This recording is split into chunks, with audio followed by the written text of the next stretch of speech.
എഴുന്നേറ്റാലുടനെ ഒരു കാപ്പി, അതൊരു വിത്തൗട്ട് കാപ്പി എടുത്തുകൊണ്ട് വന്ന് ഇങ്ങനെ എൻ്റെ വാഷ് കൗണ്ടർ ഏരിയയുടെ സൈഡിലുള്ള സിറ്റിംഗ് ഏരിയയിലിരുന്ന് പുറത്തേക്ക് നോക്കി വായം നോക്കിയിരുന്ന് ഊതി ഊതി കുടിക്കാൻ നല്ല സുഖമാണ്. കൂട്ടത്തിലൊരു ബിസ്ക്കറ്റും കൂടെ മുക്കി തിന്നുമ്പോൾ അന്നത്തെ ദിവസം തന്നെ സെറ്റായി.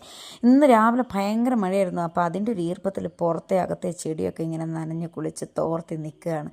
പുറത്തെ കാഴ്ച ഒരു ഭീകരം തന്നെ. ഇതെൻ്റെ ചെടിയായിട്ട് പുറത്തെ ചെടികളാണ് സൈഡിൽ വെച്ചേക്കുന്നത്. മുഴുവൻ നനഞ്ഞ് തോർത്തി നിൽക്കുന്ന അവസ്ഥയാണ് ഇങ്ങനെ മൊത്തത്തിൽ. എന്നാലൊരു ഗ്രീനിഷ് എഫക്റ്റ് ഉണ്ട്. കണ്ടോ ഇന്നലത്തെ വെള്ളം കണ്ടോ അവിടെ ഇങ്ങനെ കെട്ടി കിടക്കണം. അപ്പുറത്തെ വീട്ടിലെ ചേട്ടൻ്റെ മുറ്റാ അത്. ഞാൻ ജസ്റ്റ് ഇതേ പുറത്തേക്ക് ഒന്ന് കിളിവാതിലൂടെ വായ നോക്കാമെന്ന് കരുതി ഇങ്ങനെ ഇരിക്കുകയാണ് കാപ്പിയായിട്ട്. ദൈവമേ, എന്നെ കണ്ട എനിക്ക് തന്നെ പേടിയാവുന്ന അവസ്ഥയായി ഇപ്പോൾ ജിമ്മൊക്കെ വിട്ടപ്പോൾ. ഇതെൻ്റെ പുതിയ അതിഥിയാണ് രൂപേഷ്. കഴിഞ്ഞ ദിവസം കോണിപ്പടിയുടെ അടിയിൽ വെക്കാൻ വേണ്ടി മേടിച്ചാണ്. പേരൊന്നും അറിയില്ല, പക്ഷേ ആൾ നല്ല സെറ്റപ്പ്. മീഷോയിൽ നിന്ന് താക്കോലിടാൻ വേണ്ടി മേടിച്ച സംഭവമായിട്ട് ആകെ 170 രൂപയേ ഉള്ളൂ കേട്ടോ. അങ്ങനെ ഇന്നത്തെ നമ്മുടെ കാപ്പുപിടി കലാപരിപാടി അവസാനിപ്പിച്ചിരിക്കുന്നു ഗൈസ്. അപ്പം ടാറ്റ ബൈ ബൈ. ഓക്കേ.